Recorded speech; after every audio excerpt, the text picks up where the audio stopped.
Everyone.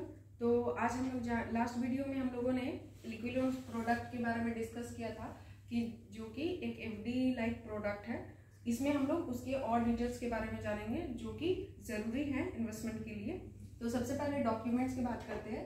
तो जो basically KYC document require होते हो और किसी इन्वेस्टमेंट में सेम इसमें भी चाहिए होंगे, जैसे आपका आधार एंड पैन रिक्वायर है, contact information, mobile number, email address, nominee आप फिल कर सकते हैं, ये ऑप्शनल है लेकिन रखना सही है।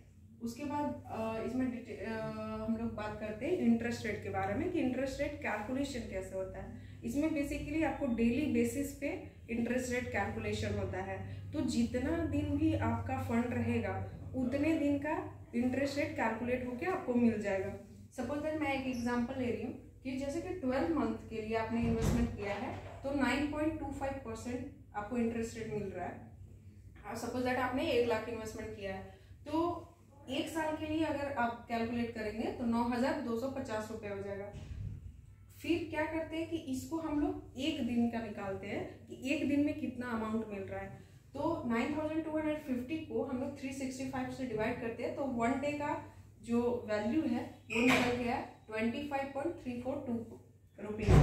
सपोज दैट कि आपने 3 मंथ्स रखा अपना फंड और 3 मंथ्स के बाद आपने विड्रॉ कर लिया, तो फिर इसको हम लोग कैलकुलेट करते हैं 25.342 मल्टीप्लाई लेके चलते हैं से 90 डेज, तो ये आपका आ जाएगा 2808.78। तो बेसिकली अगर आपने 1 साल के लिए किया है लेकिन आपने 3 महीने में ही निकाल लिया तो भी आपका डेली बेसिस के हिसाब से 2,880.78 रुपीज़ मिल जाएंगे। ये इतना आपका इंटरेस्ट रेट मिल जाएगा। उसके बाद है सबसे इसमें ऑनलाइन पोर्टल के बारे में। तो इसके लिए जब आप इन्वेस्टमेंट करते हैं तो आपके मेल आईडी पे बेसिकली यूज़र नेम और पासवर्ड जाता है फर्स्ट टाइम के लिए। यूज़र नेम बेसिकली आपका रजिस्टर्ड ईमेल एड्रेस होगा और पासवर्ड आपको मिलता है बाय डिफ़ॉल्ट, और उसके बाद फर्स्ट टाइम लॉगिन करने के बाद आप उसको चेंज कर सकते हैं। उसमें सबसे बड़ी बात यह है कि सारा कुछ आप खुद से एक्सेस कर सकते हैं, खुद से ट्रैक कर सकते हैं अपने इन्वेस्टमेंट को। बेसिकली क्या होता है, आप एफडी में डालते हैं, ठीक है मैच्योर हुआ, उसके बाद बॉन्ड रखना पड़ता है, ये सारा प्रोसेस होता है। लेकिन इसमें क्या है कि आप सब कुछ ट्रैक कर सकते हैं।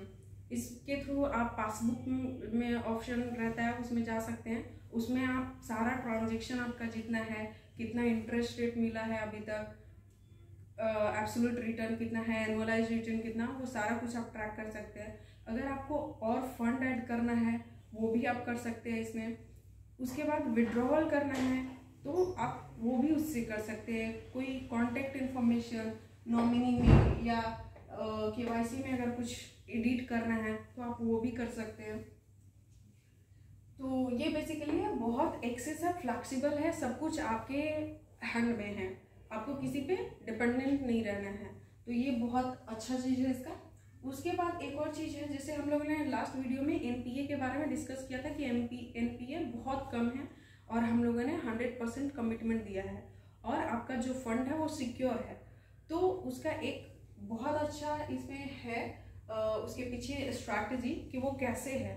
तो डिस्ट्रीब्यूशन ऑफ फंड इसका जो है वो सबसे बड़ा चीज़ है।